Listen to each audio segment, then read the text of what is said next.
Hey, I am Mike Smithgall, the unelected mayor of Atheistville. And go ahead and pour yourself a cup of coffee, pull up a chair, because this is Breakfast with a Heathen.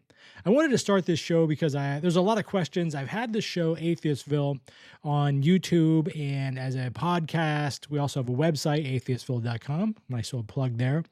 But as a result of that, I get a lot of questions that people ask me, and sometimes they're very legitimate questions, and sometimes they're just people wanting to fight with me or troll, and I really don't do that. A lot of people have made the comment that, people like that. There's enragement equals engagement. There's a comment that's true.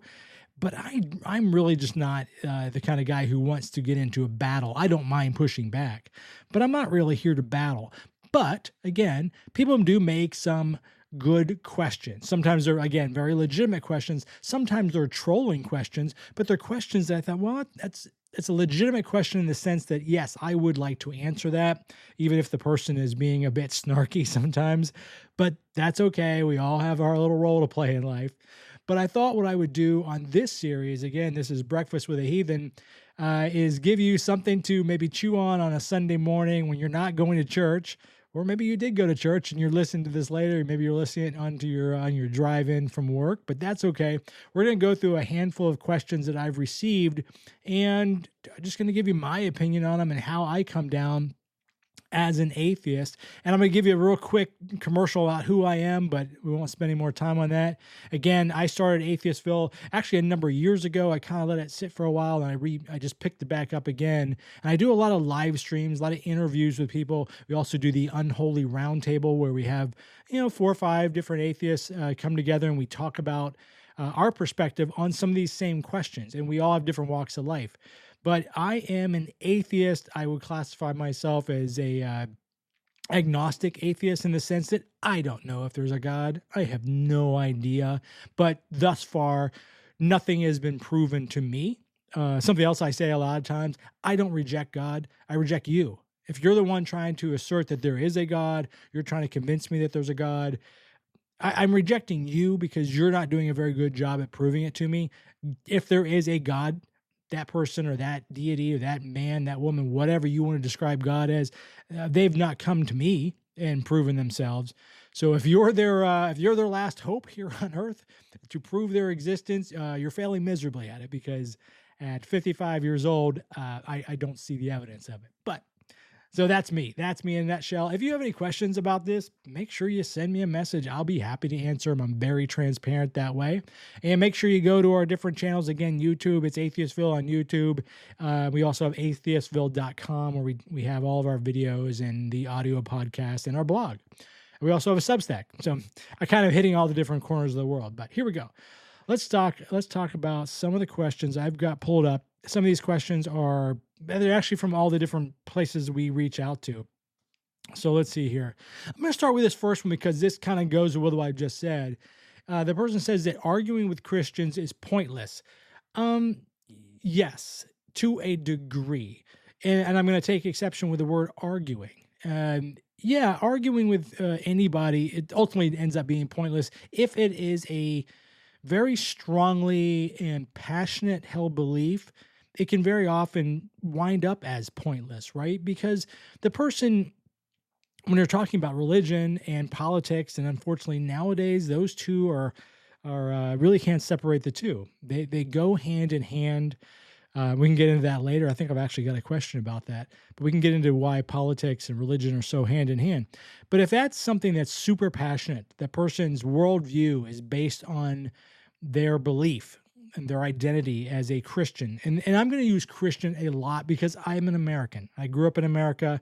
I know people that are of different religions, but by and large, America is mostly Christians. I'm not going to say it's a Christian nation because we're not by definition, but if you want to look at the sheer numbers, we're a Christian nation by sheer numbers. So getting back to this question, arguing with Christians is pointless. I do find it somewhat pointless to argue and try to persuade them. And I guess they could say the same thing about me. They were trying to persuade me that there's a God, and they're very often using the same tired arguments that they've been using for 2,000 years. They're not going to get very far. me trying to persuade them the other way is probably equally fruitless, right?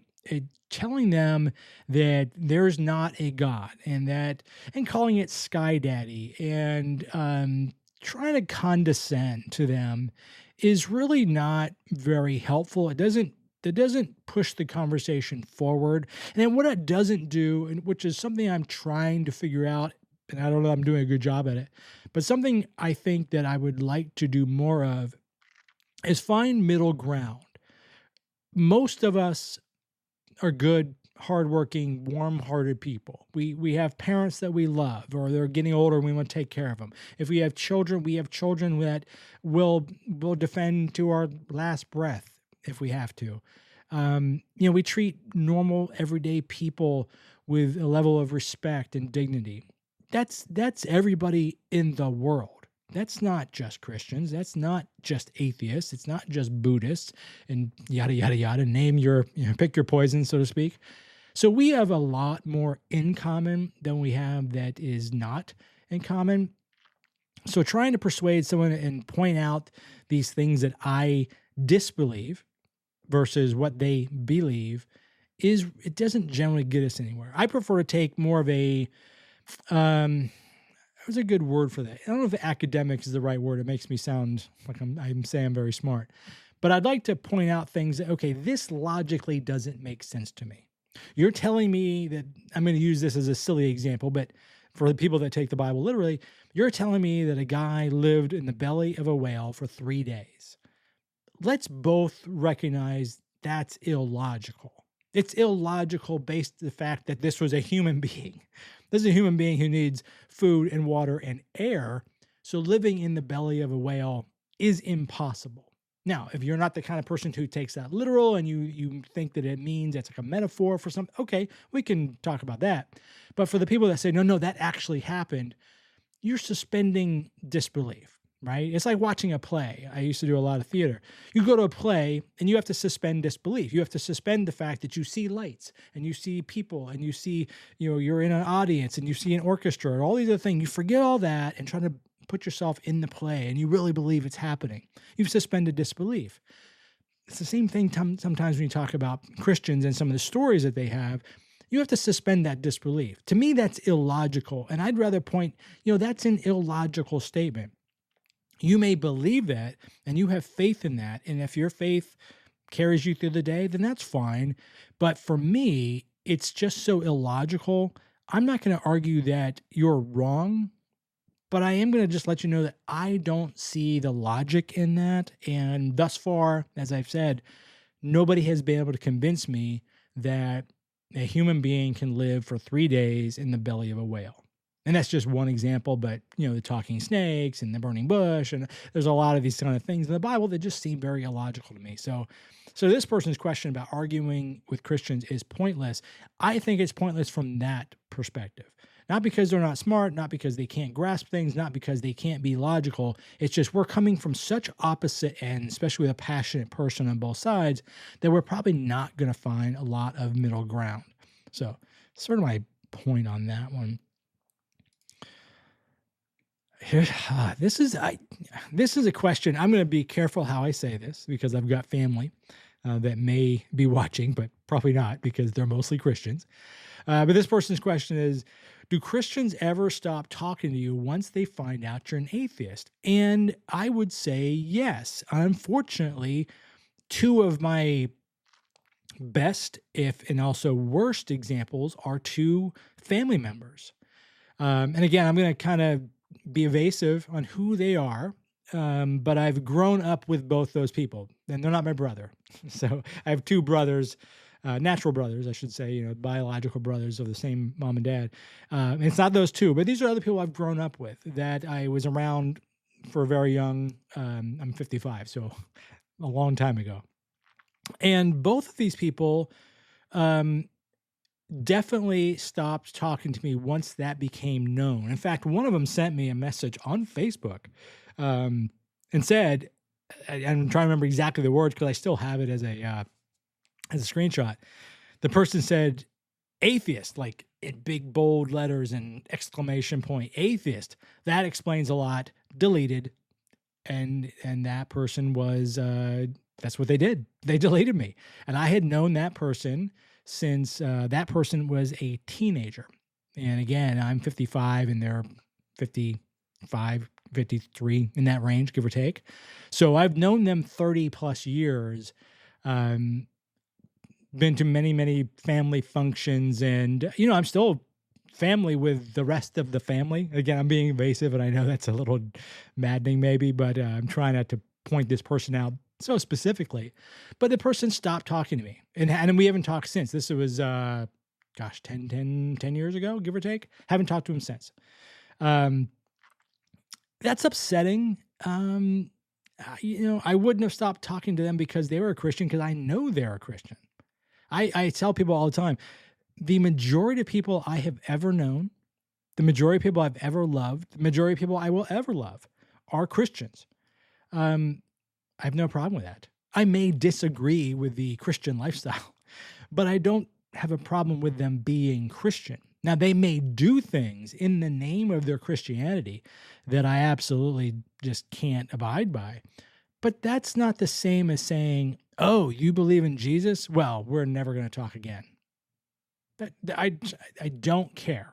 As an atheist who is very proudly atheist, I have a channel about atheism. So it's not like I'm trying to hide this. I don't care what you believe. If you're a Christian, you're Jewish, you're Buddhist, Muslim, Scientologist, Mormon, I don't know. You, again, pick your poison. Some of them seem nuttier than others, but really, I don't know. Belly of a whale, is that any worse than Scientology? Give Scientology 2,000 years and it'll sound just as plausible as Christianity. I don't stop talking to those people because they're Christians. Again, I may stop talking to you because of the things you do. And if you're going to be the person who holds up the King James Bible and you flip through it and you say, because it says right here in this book, I can't talk to someone because they're gay. Well, you're an asshole. Is that blunt enough? You know, if you're stop talking to someone because your book says that they're doing something that you don't want to do or you are not supposed to do, and you just stop talking to them, that doesn't seem very Christian-like as I understand it, but unfortunately it happens. And unfortunately, there are a lot of people, younger people, I think I've got a question about this as well, that they find themselves in a very difficult position dealing with family members and family members they may rely on, such as parents, when they start to go through this deconstruction journey and going from a level of Christianity down back to, and I say back to because we were born as atheists, back to atheism. Sometimes that does not sit very well with the family, and it can be very, very stressful. Again, this person dropped me when I was in my 40s, so is it going to ruin my day? Not really. It was upsetting, but not that traumatic. Another person, we were never super close, but we were family members, and close families in the sense that we saw each other a lot. We just weren't particularly great, buddies, so to speak. But that person also haven't spoken to me in, more than that, 10, 15 years probably. And I think largely there was a result of that. They've gotten actually much more radicalized as Christian as they've gotten older, which, that happens. And it's unfortunate, but, what are you going to do, right? Let's see. Here's another question. I kind of alluded to this earlier. Do you guys hide the fact that you're an atheist? And my answer is not today. But that does not mean I haven't in the past. And there are times when I keep it somewhat quiet, meaning I've got a good friend of mine that works with me, and she's a wonderful woman, and we're friends outside of work. We actually used to live within a mile or so of each other. So we're friends. My wife and she are friends. I'm friends. She's a great, great person. Super Christian. She knows I'm an atheist. We don't discuss it, but it's really because it's not a big deal. Does anybody else at work know I'm an atheist? No, it doesn't come up. It has no reason to come up, but I also don't bring it up. When someone says, hey, I'm going to go to church on Sunday, or they mention church, or they're on a Zoom call and they're wearing a cross, I don't point out that I don't believe in that. That'd be silly. Why would I bring it up? But I also don't, you can see right here, I have Atheistville as a poster in the back of my room because this is the set that I use for these videos. My other computer is right over there about 4 feet, and it faces the opposite direction. So the people on my Zoom calls, or Teams calls, they don't see that sign. They don't see that Atheistville sign in my background. But let me take you back. I first started becoming an atheist in the sense that, I stopped believing that there is a God, again, based on I saw no evidence, and I started feeling comfortable with that fact probably in my early 30s. But I had 2 children. My first child was born when I was 19. My second child was born when we were 27. Same mother, same woman. I've been married to for 31 years. And we grew up in the South. I grew up in Florida, northern Florida, very conservative, red. And I'm going to say this, you'll think that I'm lying. The highway from my house, from my front door to the highway that I took every day to go to work was about 1.5 miles. I passed 4 churches in that 1.5 miles. So this is the South. Throw a rock, you're going to hit a church. Throw 2 rocks and you're going to hit 2 churches. It's just the way it is down there. So I literally had to pass 4 churches on the way from my front door just to get to the highway. An umpteen number of them on the way to work, right? So when you're in an environment like that, people are very judgy about it. I hate to say it that way, but unfortunately it's reality. Where do you go to church is a question that is often asked very early on in any get to know you type of conversation. It's just going to come up. And I don't have a problem with the question, but it's kind of intrusive because, first of all, you're assuming, because you asked about church, that I'm not Jewish. You're assuming that I am not Buddhist or I'm not Muslim. I can guarantee you they are absolutely assuming that I'm not atheist, because that is not something that they would be comfortable with. So I had to make that decision. Do I say, well, I'm an atheist, and then deal with that to the random mom and dad that is at the baseball park when my son's, in T-ball? Do I handle that conversation when, my daughter was in playing basketball with those parents? Do I talk about that at the block party? I lived on a cul-de-sac, a very nice, friendly neighborhood and friendly neighbors, but do they know I was an atheist? No, they do not. Because I don't want, and again, it's unfortunately I have to say this, I don't want them to not let their kids play with my kids, or not be allowed to come to my house to swim in our pool for the birthday parties, because their parents, meaning me, his parent or her parent is an atheist. And unfortunately, too many people make this silly assumption. If you're an atheist, you're a devil worshiper, which couldn't be more illogical.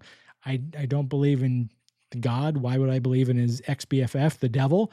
But that's a very common trope, if you will, of misunderstanding, and just frankly ridiculous. But again, I'm talking about my little babies, right? They're little kids. And do I want these narrow-minded parents to say, I'm not going to let you come over and play with that child because his dad's an atheist. He's a devil worshiper. You can't go into a house like that. And you might think that's being a little hyperbolic, but I used to sit next to a woman at an office. This is, 20-something years ago. And we moved from one next section of the office to a different floor, a different section. And her extension on her phone, back when we all had phones on our desk, was something 666. She refused to use that desk. They had to change the phone line and change the phone. So this is the kind of people we deal with sometimes in the South. I mean, she would not sit in a desk because the extension of 4 digits was 6 digits, which, every 1,000 numbers, that's going to happen again. So, whatever. But so I did hide that for a very long time. And it really wasn't until my youngest was in his teens. He's the youngest one. He was in his teens. He was old enough to deal with any sort of ramification. He had his own friends, he had his own car.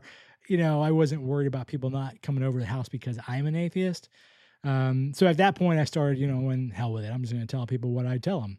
But even then, again, I don't bring it up just randomly because it's not that important. And people are going to think, well, Mike, you have a show about atheism. I do, but I can guarantee you, after this thing is done, this video that I'm doing right now and this audio podcast I'm doing right now, once I'm done and I maybe spend some time editing it, I won't think about atheism at all until I do my next one.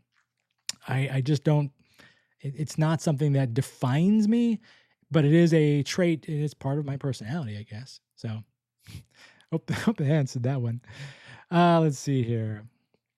Oh, this one is from YouTube. So this is at Adam. I'm going to read these names because these are public names. These other ones, they weren't necessarily public, but this is public on my YouTube channel. So if it's someone who made a comment publicly on my YouTube channel, I'm assuming they wanted their information out there. They put it publicly. So this is Adam Marshall, P1D. That's a weird name, but at Adam Marshall, P1D. He says, you're going to hell, right? Thanks, Adam. Thanks for checking in, man. I guess I'm going to hell. Adam might be surprised when he sees me there, quite frankly. So if I've been told that once, I've been told that 1,000 times. Anyways, thanks, Adam, for checking in. So next question, how do you tell your Christian mother how do I tell my Christian mother that I'm an atheist? So I'm going to address that the same way I told my mother, who is also a Christian. Now, my mother is odd. And Mom, if you're listening, this isn't anything, I still love you. But my mother was raised Episcopal, and I was raised Episcopal. Episcopal is what I would call casual Christian, right? Very casual. As a little boy, we would go to church on Sundays, and we go to Sunday school, and then I would sit through the sermon. And we always talk about Episcopal. It's the smells and the bells, right? If you've been Episcopal or you're Catholic, you know what smells and bells are, right? But after that, we would come home on Sunday afternoon or, whatever. And I'd go out and play with my friends. I'd ride my bikes and, run around the woods because we lived up in Pennsylvania. And I wouldn't think about church until next Sunday. Maybe when I was a little boy, I would pray, like I'm talking about 4 or 5, but at some point I didn't do that. And then if we had big events like Easter or, Thanksgiving or something, all the family came, then we would pray before dinner. But we really just didn't do much of that. But then we moved back to Florida, and my mom remarried, and the man that she's been married to now for, since I was 15, so what is that, 40 years now, he's very Southern Baptist. And subsequently, she's become very Southern Baptist. And now they're the type that pray at McDonald's, and she works at a church part-time, and, everything revolves around the church. Now, she's also 75 years old, and you get to that point, and, you're trying to find the last bit of your friends because they keep dying off, quite frankly, and church is a good place to interact, and it's very social, and I understand all that, but she's also very Christian now, and it bothers her that I'm an atheist, and I'm sure she's fearing for my soul, but I had to let her know, I'm a grown man, and I understand you don't agree with it, and I understand that you are genuinely concerned, and because you're genuinely concerned for me, maybe not like Adam was, where you're just going to say, hey, you're going to hell. She's genuinely concerned. Okay, I can appreciate that, and I know that she is sincere about that. But there's a point where you just have to say, this is the life I'm living, and you don't have to like it. When my son was a teenager, and I had already gone through this with my daughter, who's 7 years older, I would tell other friends of mine that your kids are about to leave the house. If they're 13 or they're 18, the day they leave the house is coming really fast, right? And you, as their parent, are no longer in charge of their life. You want to be, and you want to steer them in the right direction, but you're not. And the further they get away from those days at your house, the more those decisions are maybe not in any way aligned with what you want them to be, because that's what we do. We raise them up and we let them go, and we hope that they've given them enough information that they can make good decisions and they don't hurt themselves in some way. But they have to make their decisions. And my mom does not like the fact that I'm an atheist. She does not like the fact that my daughter is basically non-religious. I don't know if she'd say she's an atheist, but she just doesn't care one way or the other. That probably bothers my mom. But you just got to tell them at some point. Now, I go back to my other point. I don't just tell people this randomly. So if your mom doesn't ask, who cares? Don't tell her. What's the point? Who cares? It's just not a big deal. if your mom asks, or if your mom is insisting on you do something. You got to come to church with me on Sunday. No, I really don't. It's not my thing. You have to do it.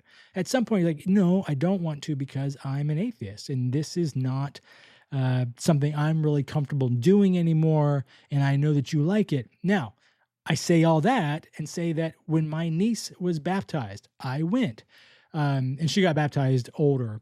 I don't even know what she was now, 11, 12, 13, something along that line, because she was Baptist and you get baptized later in life. I went because that's a big deal to her. Wasn't a big deal to me. I wasn't uncomfortable sitting there, but I'm not going to go for the sermon. I'm going to go for her, right? I've been to, is it a bat mitzvah, right? For a Jewish girl. My daughter had a friend who had a bat mitzvah, and I went to the service. I had never been to a Jewish service, so that was actually quite interesting to me. Am I going to go every Saturday? No, but it was interesting. If someone dies, I'm going to a wedding in January. I go to that wedding at a church. Is that going to bother me? Not at all. Again, if someone dies, is it going to bother me going to a church? Not at all. But I'm not going to go for fun, to hear the sermon and really absorb the word of Jesus. I'm not doing that. So it's kind of a long way to say, at some point, if they're insisting on you telling them or insisting on you sort of exposing that side of you, you got to do it. And unfortunately, as I kind of alluded to, that may cause tension. But here's my thought on that. That tension's coming from them. It's not coming from you. You simply said, this is the person that I am. You're not saying you hate them. You're not saying you don't want to be friends with them or to love them or interact with them in any way. You're not the one saying that.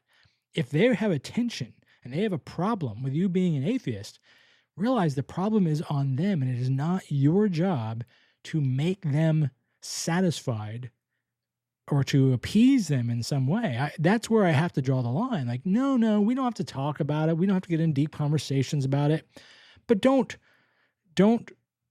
guilt trip me into playing by your rules and pretending and cosplaying as if I'm a believer simply so you feel better, so you sleep better at night. So that's sort of my 2 cents on that. You know what? I'm going to give one more fairly brief thing. I think this comes up later, but in case it doesn't, the caveat to that would be if you're 15, you're 16, 18 years old, or whatever the case is, you're living at home and your parents will flip the F out, maybe keep it to yourself. And I know that goes against everything I, as a 55-year-old man, wants to say, but the reality is if you're 16 years old, you can't live on your own. Right? You have to sort of hide things to get along until you can be on your own. And that is, again, that's a terrible truth to have to deal with, but unfortunately it's real. And I'm going to make a segue to that. When my daughter came out as a lesbian when she was about 17-ish or so, she was still in high school, 11th grade, give or take. She came out to the right people. My wife and I are very like, okay, whatever, pass the potatoes. We don't care. Sort of knew this was anyways. And I also was doing a lot of theater. So when I say a lot of the people I knew, it sounds like one of those black things. Like one of my best friends is black. Well, when I say most of my friends were gay, I'm not even joking. Most of my friends were in the theater, and trust me, the theater, that's one industry where gay people have it fairly locked up. If you're not comfortable with gay people, the theater is not for you. But because of that, we knew so many gay people of all stripes. It didn't faze us when she came out. She also realized she was in a safe space. So after she came out, I would wake up and there'd be a kid sleeping on my couch. I'm like, who's the kid on the couch? She's like, well, that's XYZ. He goes to school and his parents found out he was gay and they kicked him out, which would infuriate me and make me want to protect that kid. It would infuriate me because this kid's 16, 17, whatever he was in high school, and they kicked him out because they found out he was gay. That's it. Not that he killed a guy, not that he out there and attacking nuns. He simply has feelings for the same sex, or she had feelings for the same sex, whatever the case may be. Yeah, that is not comfortable. So unfortunately, those were almost Those were 100%. You're going to disagree with me, maybe. Those were 100% decisions based on religion. And the same type of person who would kick their child out for being gay is the same person who'd also stop talking to you if it came out that you were an atheist. So if you're in that position and you don't have a safe place to go, keep it to yourself. And I don't want to say that, but being pragmatic, as I often am, keep that to yourself until you're able to move out and live on your own, and then do that as quickly as possible and move to a big town, a city, someplace where you're not the only one, where you can find other people that will make up your tribe. Let's see. What's another good question here? This is a good question. Is religion a necessary form of comfort?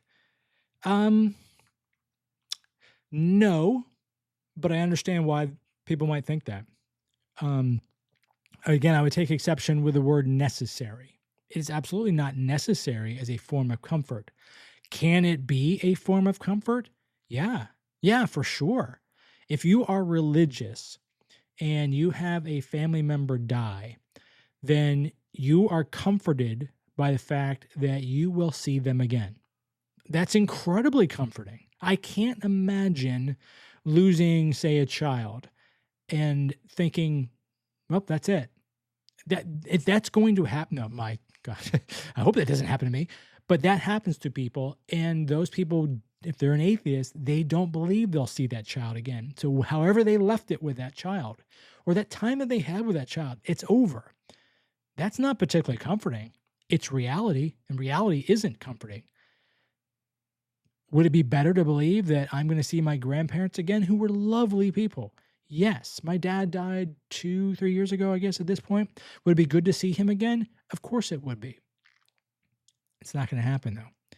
So for me, as an atheist, once I came to that conclusion that there is no God, therefore there is no heaven, I'm not going to see these people anymore, it does sort of make you feel bad at first until you sort of work this through your brain and you realize, okay, but I had X amount of years with them.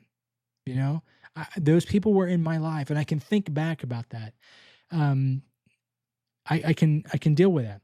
Another side of this, outside of death, you know, when something bad happens to you, it's very comforting, I'm sure, to say, well, God has a plan, and this is part of a plan. And the implication there is that there's a reason for this, and that reason is going to be revealed to me, and likely, again, it's going to get better. That's probably very comforting. I can't think that. In fact, this is where I think sometimes not being religious makes me a bit stronger. And I know that's going to come across wrong, and I don't mean it to sound arrogant, but not thinking that there's a master plan, thinking specifically that whatever's happening to me right now is a result of a lot of decisions I made or unfortunate decisions that other people made that have now affected me in some way. The reality is, tomorrow when I wake up, that decision or that circumstance will still be there, and it's up to me to get myself out of it. Now, getting myself out of it might mean I need to lean on other people, or I need to reach out to groups of people, or whatever the case may be. But nonetheless, I can't just wait around for it to get better on its own, or trust that it's all going to work out because there's a master plan. That master plan is always in my favor. No, I have to dig deeper and say, okay, I don't like this situation. What can I do to change it? And then set about doing that. So again, that's tough sometimes, but I don't think that religion is necessary. I think it is comforting when you want it, and I give people a great amount of leeway if they are going through some level of grief, and they say that the Lord helped them get through that. More power to you. If that's what helped you get through it and it helped you get up the next day and go on about your life, I'm fine with that. It doesn't bother me at all. I find atheists that take opportunities to point out, there is no God. When someone says, that God healed me, I don't like that statement, but I don't point that out because it's kind of an asshole thing to say. Like, right, we're not having that discussion right now. The person's glad. My wife went through cancer 4 or 5 years ago. People came out of the woodwork, all of our old friends in our family, people that aren't atheists, like, oh, God is so great. I'm so thankful. I prayed for you. Thank you so much. I appreciate it because I know you're being sincere. I don't believe God had anything to do with it, but I understand you do, and that's a very nice thing. It would be an asshole thing of me to do, would be to point out and say, well, God didn't have anything to do with it. It was the doctor. Did I feel like saying that sometimes when it's the umpteenth time I've heard it and I'm getting a little frustrated and we're going through all the stress of having cancer? Yes. Time and place. Pick your battles. That's not the place. Let's see here. What we got? This is a little bit of a longer question here. I'm going to try to read this.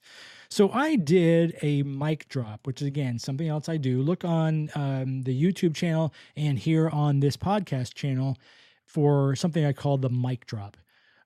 Cleverly named because I'm Mike, right? I usually do those on Wednesdays, and I did one about a lawsuit or a case, I should say, I guess, that the Supreme Court has heard. They heard it on October 7th, I want to believe.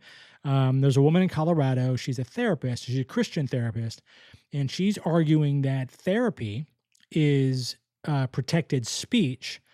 So when she's trying to convert gay kids to being straight through conversion therapy, that she should be allowed to do that because that's truly a freedom of speech issue and a religious issue. So I made a whole mic drop about that. Go back and check that out. I'll see if I can drop a link to that in the show notes. But I obviously would disagree with that because therapy, the speech in therapy is not speech like me standing on the street corner. That's not the same thing.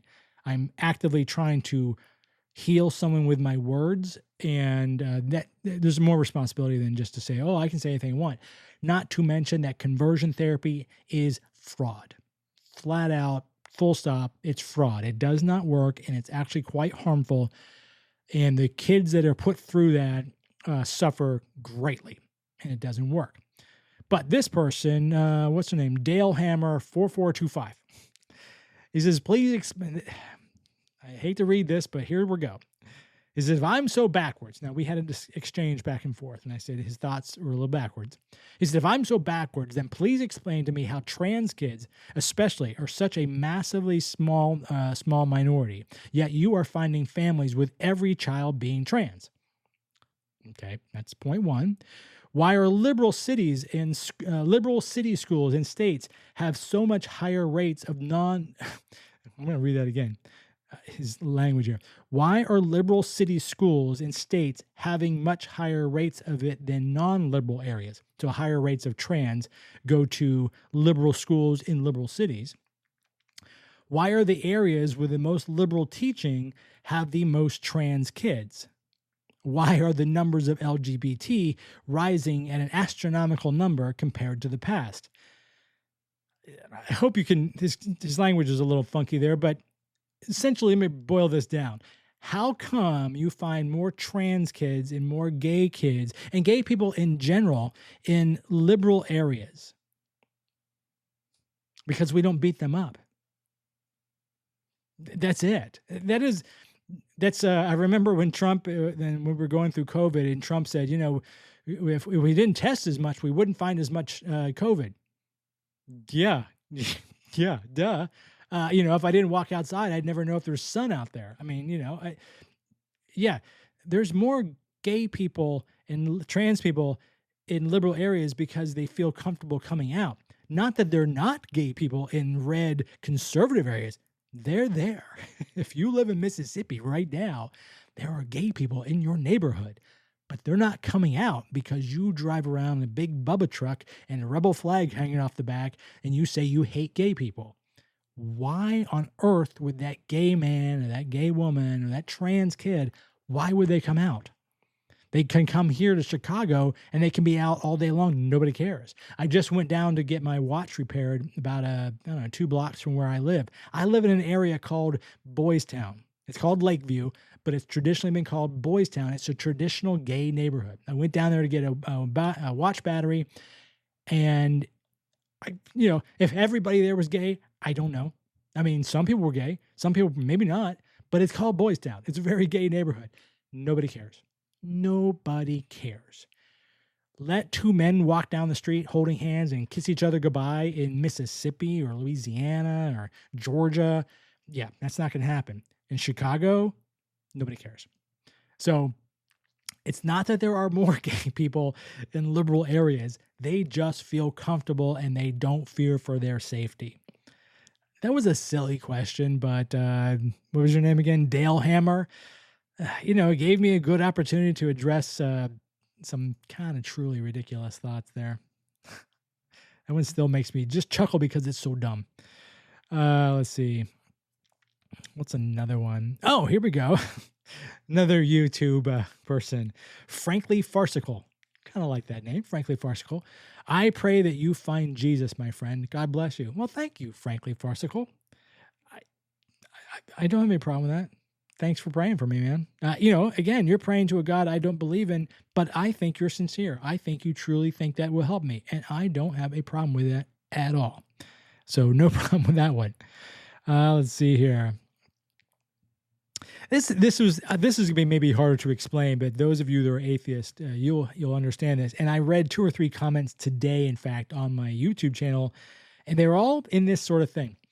The person says, one thing that always astounds me is the utmost confidence with which some Christians will tell an atheist what atheists believe. That happens all the time. I have had so many people tell me atheists believe this. Like, that's not even true. Atheists don't believe half the things you say. First of all, we don't all believe that the Big Bang started everything. Most of us probably do because it's a pretty well scientifically understood fact, but I'm not a cosmologist. I have no idea. If that's what a lot of very, very smart people who studied this for decades believe, I'm going to take their word for it. I don't know if I believe it or not, but okay.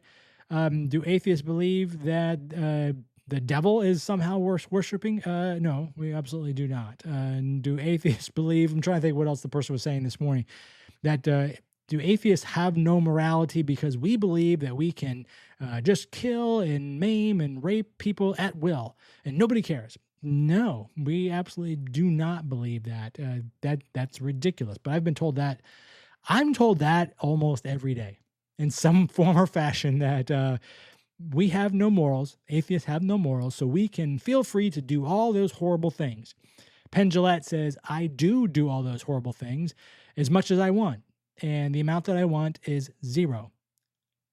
It's a whole ridiculous statement, but a lot of people believe that. It's insane to me. This one, I almost didn't put it in here because Charlie Kirk is still, the fervor over Charlie Kirk has somewhat died down, but he's obviously not gone anywhere in terms of the public consciousness. But this person made a very good point. I thought it was worth bringing up. He says, the Charlie Kirk worship has made me realize how quickly someone's memory can be altered by a sudden, perceived anyway, tragedy, and how we may never know what the real Jesus was like. And I thought that was actually a really good point. I was vaguely aware of Charlie Kirk. I actually made a video or 2 on Charlie Kirk. We talked about it in the Unholy Roundtable. And when he died, we actually made a very quick live stream about that. But I was only vaguely aware of him. I knew who he was. I knew what side of the fence he was on. I knew he was a provocateur.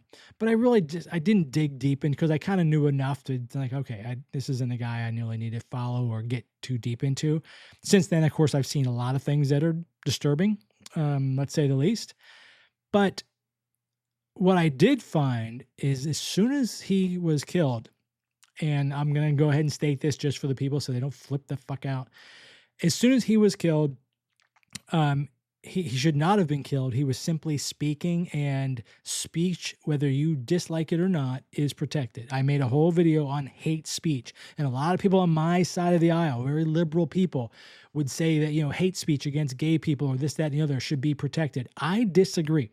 You can argue with me. If you're a liberal, you can argue with me, but I disagree. Hate speech is speech. It's basically full stop. There's very few exceptions to the hate speech. And if I don't like your speech, my option is to push back on your speech with better ideas or to cancel you in any way that I feel is good. Murdering you is not one of those. I cannot buy your book. I cannot watch your TV show. I cannot go listen to your speeches or whatever the case may be. I cannot be friends with you. I can ignore the fact that you live next door. I can do all of that.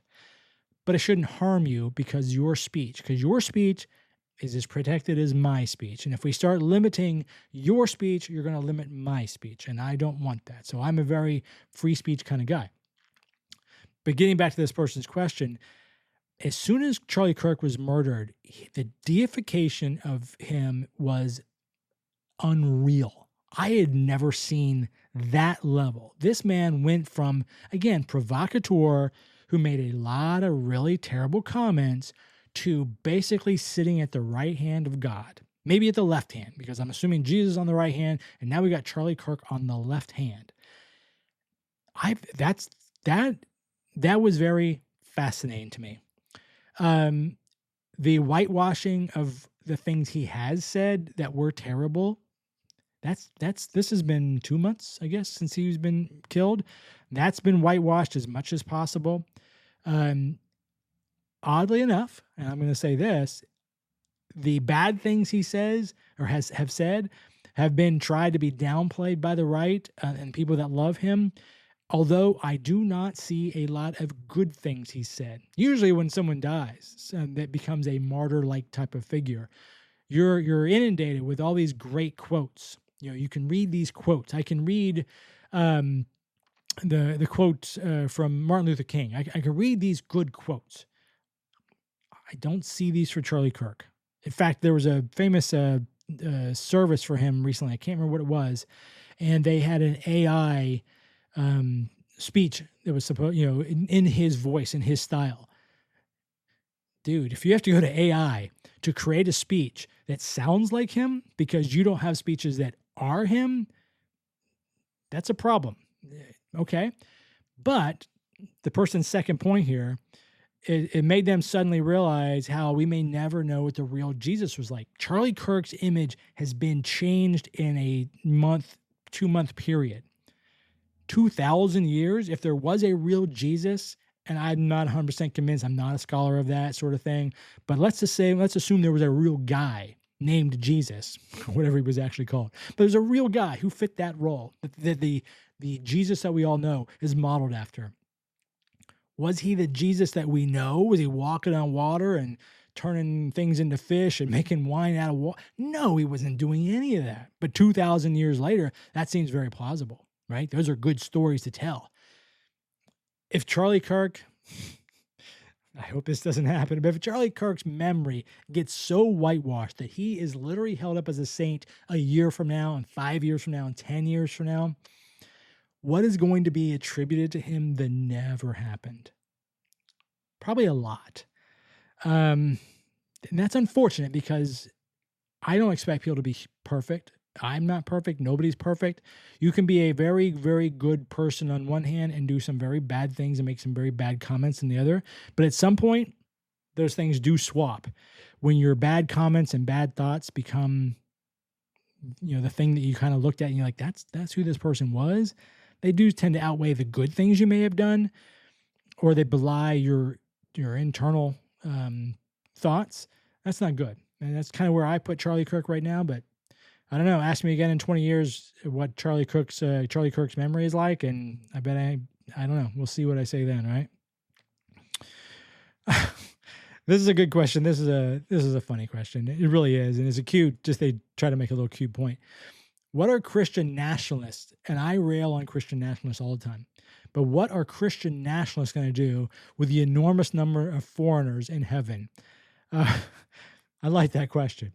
I like that question a lot because presumably Christianity's got, 2 billion people in the world, of all over the world. Christians have been very good at colonizing chunks of the world and making them into Christians, sometimes at the end of a whip, but they've done it.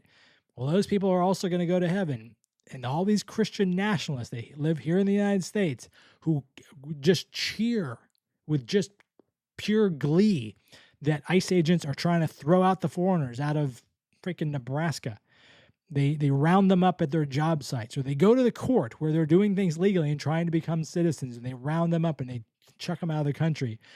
What are these people going to do when they get to heaven? And the first person they meet is Jose, Vasquez. And Jose is like, hey, man, thanks for coming. I was the guy you deported.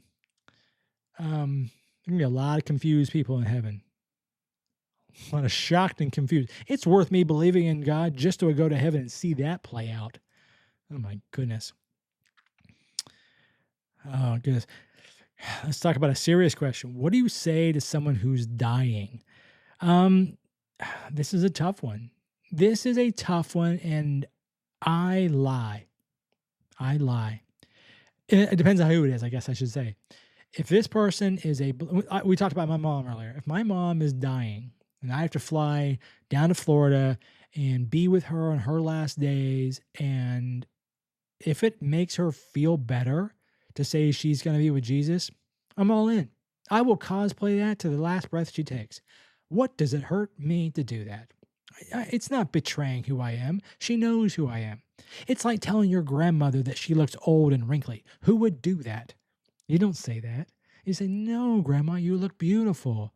You look so young. You're 85 years young. People say this kind of stuff, right?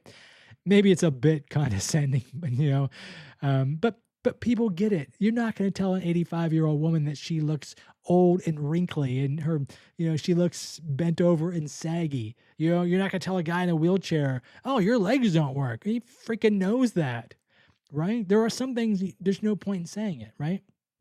So if someone's dying and they're a believer, and this is where they came from, I don't mind cosplaying that. I don't mind it. If they know that I fully don't believe it, if they make a comment, it's like, I don't believe, but I know you do. And that's enough. And if you believe you're going to be there, then I wish you every good thing. And the other part I would tell people, and my friend Larry Warren brought this up, is that I will remember you. I will. And I will repeat your name occasionally. I'll try not to let your memory slip from my memory, right? In fact, my wife and I were talking about a woman the other day, a woman that I worked with who died quite young. She was probably in her 30s. She died of cancer. And we were she popped into my memory the other day. And I thought every once in a while she'll pop up on Facebook. Someone must wish her happy birthday. I mean, they know she's died, but and her Facebook profile pops up. And it's a way for me to remember, like, yeah, Kelly, I do remember you. You were a nice woman, and we were friends. We were peers. We worked together. You were a nice woman. I always liked you. So I'll do that. And maybe that's comforting, maybe it's not. I don't know. But I sincerely do. I will try to remember your name, and I'll remember you, and I'll remember the good times we had together. And that's the legacy you can leave. You can create a legacy where people fondly look back at you, and even if it was just a brief time they knew you, they think, yeah, but that guy was a really good guy, or he was funny, or she was just a barrel of laughs, and we always had a good time when we got together, or she always made me feel good. That's fine. If that's what people say to me when I'm dying, I'll be happy as a clam, as they say. I don't know why clams are happy, but that's what they say. Let's see. What are we going to do? I think I saw that question. So here's I'm going to have two questions, and I'm going to run. I'm going to wrap this up. This is a specific question, at least that I saw it, and I thought, oh, this is very, very specifically me. The person said, why don't humanist or secular meetups or atheist meetups, why don't they seem to last? And I would say there is a bit of herding cats kind of concept there. Atheists, let me preface this. I have a group here in Chicago that I'm an admin with a couple other people, my wife and some friends of ours. We're an admin of a local atheist group. Now, just saying that has sent some atheists running for the hills. They heard that. My brother would be one of them. Like, why do I want to get together with atheists? You don't have to. Nobody's asking to do that. But a lot of people, when they left church, and I say Christianity again, that's where I'm familiar with, when they lost that and they gave it up because they became an atheist, they also lost their social networks. They lost their friends. They lost the families. They lost that Sunday afternoon, the potluck that happened after church. They lost that pancake breakfast that happened every, quarter. They lost the men's group or the women's group or the prayer group or the choir prayer. All these things that were very social in nature. If you're a social person like me, then those are very important, because that's how you get out, and you get out amongst people that have a similar mentality. But once you start to switch, and once you realize, I don't believe any of this anymore, you start to feel like a fraud, right? You start to say, I can't go to Bible class, even though I like John a lot, and Mary and Lisa are great women, and Brother Johnson is a fantastic guy, and he'd give you the shirt off his back. I like all those people. I just can't spend an hour and a half reading a book that I just don't believe in anymore. So there are groups out there, like ours here in Chicago, the atheist, we call it the Atheist Republic, the Atheist Republic of Chicago. We are a group. We encourage people to come. We do meetups. In fact, what is today, the 18th? So on the 25th, and it depends on when you're watching this, may not have any, or listening to this, may not matter to you. But here at the end of the month, let's just put it that way, I'm having a party at my house. Now, we have about 20 people already scheduled to come, all from that group. And that's 20 without their plus ones. So we'll get another, 5 or 10 people. We'll have 30-something people here at our apartment, because they are the social people and they want that social interaction, and they know they can come here. And because atheists tend to have very overlapping things, we all have all is not the right word, but a lot of us have a very similar political perspective. We have similar views on just interacting with other people in the world, how we raise our children. We're obviously atheists, so that colors a lot of things. If you're a social person like I am, it's nice to find a group where you think, I can relax. I don't have to pretend that there's a Jesus. Calling back to one of the first questions I answered on this, I don't have to pretend or keep it quiet that I'm an atheist. I can just say, I'm not going to go to Sunday school tomorrow. I'm not going to go to church tomorrow. I'm going to watch TV all morning long because I can, because I don't believe. You don't have to hide that. So we do those groups. But again, my group here is 600 and something people large. And again, I'll get 30 people. So, but if I had a church that had 600 members, I'd get 500 members, right? Because the passion of atheism is not the same as the passion of Christianity or the passion of being a Christian. At the same time, to be quite frankly, there's no threat if you don't come to an atheist meetup. You're not going to go to hell. You're not going to spend eternity suffering because you didn't come to our atheist meetup at the bar. It's not. So I don't have a big stick to wield and say, you got to come to our atheist meetup. I don't have that. So I wish more people would come. I love it when we go. We try to do these. We try to do it monthly. Usually turns into every month or two. I love those. They're so much fun. I enjoy meeting new people. And it's fun to meet new people that are newly converted to be an atheist. I love it. But if you want to start one in your area, I urge people, go to like something like Reddit or Meetup or Facebook and find other atheists in your area. Reddit has a bunch of subreddits for atheism. Go in there and put in your town or the next biggest town. If you're in Texas and you live anywhere near Dallas, put in Dallas atheist, or go to an atheist group and put in the word Dallas. Find those people and say, I'm thinking about doing a little bit of a meetup, with 2 of you or 3 of you or 4 of you, whatever. Would you guys want to meet at the Denny's, on Sunday morning, since we're all not going to church? If you get 2 people that show up and it's just 3 of you, that's fine.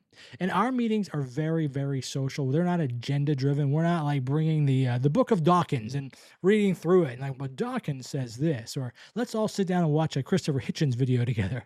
Ours are just social. We just know that we have this shared interest. So that's why we do it. I always tell people when they first time coming to our meetings, don't expect us to agree on anything else that you agree with. And don't expect us to talk about atheism the whole time, because if you just saw a cool movie, tell me about that. If your kid just graduated, tell me about that. If you just got a brand new cat, I want to hear about it, because my cat is, where is she? Can you see it? She's right there. Damn it. However I do this. There he is. That's the top of her right there. That's my cat. I love my cat. Tell me about your cat. I'm thrilled to talk about it. If you want to talk about atheism or your deconstruction, we'll talk about that too. That's fine.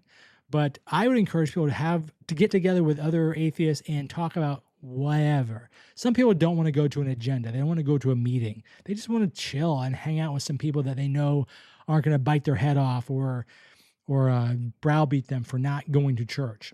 And this is especially true if you're in a small southern town or some rural part of America. Try to find the nearest larger town. You're going to find more of us.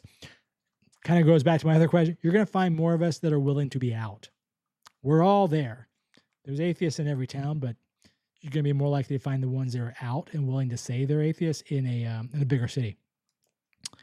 And my final question, I get this a lot, actually.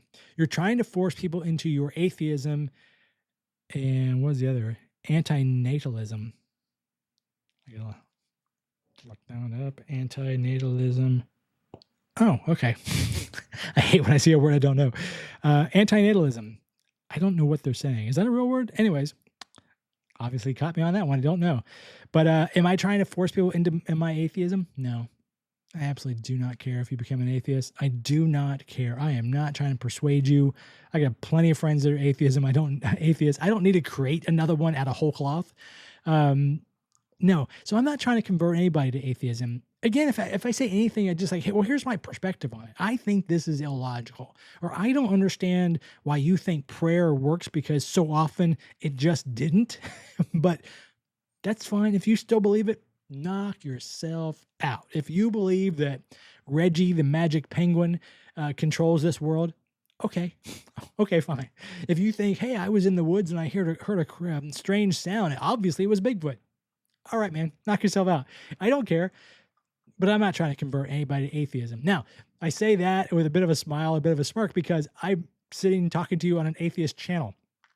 I have an atheist YouTube channel. I have an atheist podcast. I have an atheist website. My hat is an atheist symbol. That picture right there is an atheist symbol. You'd think that this is a 24-hour day thing, but it's not. I do this for the show, so to speak. That's when I talk about it. But I don't live my life as an atheist. I live my life as a husband, as a father, as a friend, as a guy that works in the fintech environment or industry, as a guy who travels. I'm going to Japan and Thailand and Vietnam and Philippines in a month. I'm going to go there I'll be spending a month in these 4 different countries. I'm a traveler. Atheism is not at all my main function, but people that watch this assume that it is, assume I'm trying to convert them. Really, what I'm trying to do is make atheism normalized. That is literally my mission. I want anybody to say, "Oh, I'm a Catholic," and the person they're talking to say, "Oh, okay, that's fantastic. I'm an atheist. Great. What do you think about the Cubs? You know? Oh, did you see? What did you think about that episode, that very final episode, that show that we were talking about the other day? What did you think about that series ending? That was terrible." Yes. Doesn't matter if he's an atheist and that person's a Catholic. Doesn't matter. I'd like to normalize that so people don't fear bringing that out. They don't have to worry about, hey, you won't bring your kids to my house for my son's birthday party because you think that I'm an atheist and that somehow makes me a bad person, an evil in some way. My job is to help normalize that in the little tiny way that I can. I'm just one man. I'm not going to have that big of an impact on the world, but maybe I can help one person see it a little differently. And again, if that doesn't convert them to being atheists, I don't care. But if it makes them realize, that guy Mike that I've watched on his videos or I've listened to his podcast, he doesn't seem so bad. Maybe atheists really aren't trying to eat children and worship the devil. Maybe they're just normal people. We just disagree, and I'll never agree with their life, and they won't agree with mine. But that's okay. We can still be buddies. We can still be friends. We can still go watch a movie together. We can still go look at cars together or any of a million other topics. That's fine. That's all I'm really after. So again, even though I have an atheist channel, that is not the goal. So I'm going to take a little sip of my morning coffee here. In the meantime, I hope you enjoyed this. Tune in to our shows. Again, we have them on YouTube. Here on this podcast as well, wherever you get your podcast, I guess is what people say. I do mic drops on Wednesday. We do the Unholy Roundtable. We've got one of those coming up, but again, depends on when you see that, but that's going to be October 26th. We've got a live stream. I encourage people, that's going to be on YouTube. I encourage people to go in there, ask us questions live. We will take that. We also have the Heathen hotline that I'm going to have to pull up very quickly here because I wasn't prepared for this. Hold on just one second. We have the Heathen hotline that I created. If you want to leave me a message, a phone voicemail, it's 224-307-5435. Again, that's 224-307-5435. That's the Heathen hotline. If you want to leave a voicemail that I either play back on this show or play back on one of our live streams, I'm happy to have you do that. Obviously, don't say something that's inappropriate. But if you have a legitimate question and you just feel like it'd be better to explain it, knock yourself out. I'm happy to take those calls, and we're happy to do those. Unfortunately, I can't take those live, so you have to leave a message just because of a technology thing. And I need that 7-second delay button because people do say crazy things. I can't delay it on a live stream. But leave a message. I'll get back to you. In the meantime, have a great rest of your morning, your Sunday, your afternoon, or going into the week, however you are listening to this. And until we talk again, take care.